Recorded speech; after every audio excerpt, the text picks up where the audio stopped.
জাগো বাহে, জাগো বাহে। তিস্তা মহাপরিকল্পনা বাস্তবায়নের দাবিতে গত 17 এবং 18 ফেব্রুয়ারি তিস্তা পারে হয়ে গেল জনতার সমাবেশ। বিএনপির ব্যানারে এই কর্মসূচিতে লাখো লাখো তিস্তা পাড়ের মানুষ অংশগ্রহণ করেন। এই কর্মসূচির সফলতা কতটুকু তা নিয়ে আলোচনা হচ্ছে। আমরা এ নিয়ে কথা বলেছি তিস্তা পাড়ের মানুষের সাথে, কথা বলেছি শিক্ষক, সাংবাদিক, রাজনীতিবিদ সহ বিভিন্ন শ্রেণীর মানুষের সঙ্গে। তারা নানানভাবে এই কর্মসূচির সফলতার ব্যাখ্যা করেছেন। আমরা এই 2 দিনের কর্মসূচির মাধ্যমে সারা বিশ্বকে কিন্তু জানান দিয়েছি যে তিস্তা মহাপরিকল্পনা যেটি রয়েছে সেটা বাস্তবায়ন করা খুবই জরুরি। কারণ কোটি কোটি মানুষের কিন্তু উত্তর অঞ্চলের ভাগ্য নির্ভর করছে এই তিস্তা নদীর খননের উপরে। অনেকেই বলছেন এই কর্মসূচির মাধ্যমে বিশ্ববাসীকে একটি ধারণা দেওয়া হয়েছে যে তিস্তা নদী উত্তরাঞ্চলের একটি সমস্যা। ভারতের কাছ থেকে পানির ন্যায্য হিসেবে আদায় এবং তিস্তা মহাপরিকল্পনা যদি বাস্তবায়ন করা যায় তাহলে উত্তরাঞ্চলের জীবন জীবিকার মান উন্নয়ন হবে, পাশাপাশি উত্তরাঞ্চলের উন্নয়নের চিত্র পাল্টে যাবে। তিস্তা যে মহাপরিকল্পনা আসলে বাস্তবায়ন হওয়া একান্ত উচিত, কর্তব্য। কারণ এটা না হলে আমরা এই তিস্তা পাড়ের দুধারের মানুষ শুধু দরিদ্রতার নিম্ন সীমায় আমরা পৌঁছব। তাই আমাদের সেই তিস্তা প্রকল্পটা বাস্তবায়িত হোক, এটাই আমরা আশা করব। আবার অনেকে বলছেন এই আন্দোলনের মাধ্যমে বর্তমান সরকার সহ সকল রাজনৈতিক দলকে বোঝাতে সক্ষম হয়েছে যে তিস্তা নদী উত্তরাঞ্চলের ভাগ্য উন্নয়নের চাবিকাঠি। এই তিস্তা এই অঞ্চলের অভিশাপ, এই সমস্যা সমাধান জরুরি। যে কারণে এই সরকার সহ পরবর্তীতে যে রাজনৈতিক দল ক্ষমতায় আসবেন তারা তিস্তা মহাপরিকল্পনা বাস্তবায়নে আন্তরিক হবেন। আমি মনে করি এটা মানুষের ছিল একটা প্রাণের দাবি, সেইটা কেউ না কেউ ডেকেছে। যে পক্ষ থেকে ডাক এসেছে, ডাকটা ছিল প্রাণের দাবি এবং আমি বলবো তারা শতভাগ সফল হয়েছে একটি জায়গায়, যে তারা প্রতিষ্ঠা করতে সক্ষম হয়েছে মানুষের মধ্যে এই বদ্ধমূল ধারণাটা যে তিস্তার ন্যায্য হিস্সা পাওয়াটা তাদের অধিকার ছিল। তিস্তার নিয়ে মহাপরিকল্পনা করার ব্যাপারটা আসলেই আপাময় জনসাধারণের ভাগ্যের উন্নতি ঘটাবে।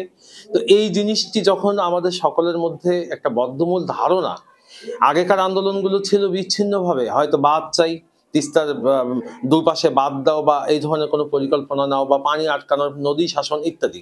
কিন্তু এবারের যে বিষয়টা যে তিস্তা নিয়ে যে মহাপরিকল্পনা একটা রয়েছে, আসলেই যে এই তিস্তা মহাপরিকল্পনাটা যে মানুষের মধ্যে আগে ছিল কিছু ছুটকো ধারণা, বিচ্ছিন্ন ধারণা, কিন্তু এখন বিষয়টা মানুষের মধ্যে একটা বদ্ধমূল ধারণায় রূপান্তর হয়েছে। এবং আমি মনে করি এই 2 দিনের অবস্থান কর্মসূচি অত্যন্ত সফল হয়েছে, মানুষ তার অধিকার আদায় করতে শিখে গেছে।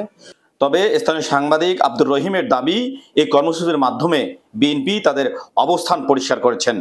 এই কর্মসূচিতে বিএনপির যে সফলতা, সেই সফলতাটুকু আমরা গত 2 দিন যে আমরা বিভিন্ন পয়েন্টে গিয়েছি, যে জনসমাগম দেখেছি, লক্ষ লক্ষ জনসমাগম, বিএনপি একটা জিনিস প্রমাণ করতে পারছে যে বিএনপি একটি গণতান্ত্রিক দল, বিএনপি যে জনগণের দল।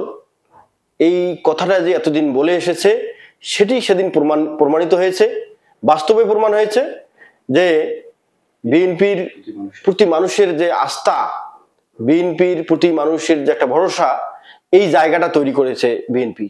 তবে বিএনপি নেতারা বলছেন একেবারে ভিন্ন কথা। তারা বলছেন বিগত সরকারগুলো তিস্তা নিয়ে ভোটের রাজনীতি করেছে, কিন্তু তিস্তা অঞ্চলের মানুষের ভাগ্যের পরিবর্তনের জন্য কিছুই করেনি। এই কর্মসূচিতে বিএনপির ভারপ্রাপ্ত চেয়ারম্যান যেহেতু তিস্তা মহাপরিকল্পনা বাস্তবায়নের ঘোষণা দিয়েছেন, আগামীতে বিএনপি ক্ষমতায় গেলে এই তিস্তা মহাপরিকল্পনা বাস্তবায়ন সহজ হয়ে উঠবে। আমাদের অর্জন, যে লক্ষ্য এবং উদ্দেশ্য নিয়ে আমরা এই আন্দোলনের ডাক দিয়েছেন আমাদের প্রাণপ্রিয় নেতা উত্তরবঙ্গের লৌহ মানব অধ্যক্ষ আসাদুল হাবিব দুলু মহোদয়, সেই অর্জন আমাদের পূরণ হয়েছে। আমি বিশ্বাস করি এই এলাকার মানুষের প্রাণের দাবি, বিশেষ করে 5টি জেলার মানুষের, সাধারণ মানুষের, নদী ভাঙন এলাকার মানুষের প্রাণের দাবি প্রতিষ্ঠা করার জন্য আন্তর্জাতিকভাবে আমরা এবং দেশীয় এবং আন্তর্জাতিকভাবে এটা প্রতিষ্ঠা করতে পেরেছি। আমরা আশা করি এই দাবি যদি বাস্তবায়ন হয় তো এই এলাকার মানুষের ভাগ্য উন্নয়ন ঘটবে। সবচেয়ে বড় কথা, আমাদের দলের মহাসচিব এবং আমাদের দলের ভারপ্রাপ্ত চেয়ারম্যান মহোদয় এই সমাবেশে অংশগ্রহণ করে জনগণকে আশ্বস্ত করেছেন, ইনশাআল্লাহ বিএনপি যদি আগামী দিনে কোন ক্ষমতায় যায় সুষ্ঠু নির্বাচনের মাধ্যমে, তখনই ইনশাআল্লাহ এই দাবি অগ্রাধিকার ভিত্তিতে পূরণ করা হবে বলে আমাদেরকে আশ্বাস করেছেন। আমাদের এইটাই সবচেয়ে বড় অর্জন। যেভাবেই বলুক, এই কর্মসূচি থেকে বিএনপি রাজনৈতিক সুবিধা নেওয়ার চেষ্টা করছে তা ফুটে আসে নদী ভাঙ্গা এক বিএনপি নেতার মুখেই। আপনারা জানেন, গত 17-18 ফেব্রুয়ারি আমরা 2 দিন ব্যাপী অধ্যক্ষ আসাদুল হাবিব দুলু ভাইয়ের নেতৃত্বে তিস্তা পাড়ে অবস্থান কর্মসূচি গ্রহণ করেছিলাম। সেই অবস্থান কর্মসূচিতে আমাদের সাথে যুক্ত হয়েছিলেন জনাব আগামী দিনের রাষ্ট্রনায়ক জনাব তারেক রহমান। উনি যে আমাদের তিস্তা পাড়েবাসীর দুঃখ দুর্দশা বুঝে বিএনপি ক্ষমতায় এলে তিস্তা মহাপরিকল্পনা বাস্তবায়ন, পানির ন্যায্য হিস্সা এবং তীর রক্ষা বাঁধ যে করার প্রতিশ্রুতি দিয়েছেন, তিস্তা পাড়ের বাসী সেটি সাদরে গ্রহণ করেছেন এবং তার এই আশ্বস্তের কারণে তারা উৎফুল্ল, উজ্জীবিত এবং তাকে অভিনন্দন জানিয়েছেন।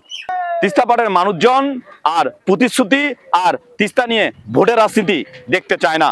তিস্তা পাড়ের মানুষজন চায় তিস্তা মহাপরিকল্পনার বাস্তবায়ন। তারা বলছে এই ভোটের রাজনীতি আর প্রতিশ্রুতি শুনতে শুনতে তারা তাদের বাপদাদার বসতভিটা হারিয়ে আজ পথের ফকির। তাই তারা আর প্রতিশ্রুতিতে বিশ্বাস করে না। তারা দাবি তুলেছেন অবিলম্বে তিস্তা মহাপরিকল্পনা বাস্তবায়নের কাজ শুরু করতে হবে।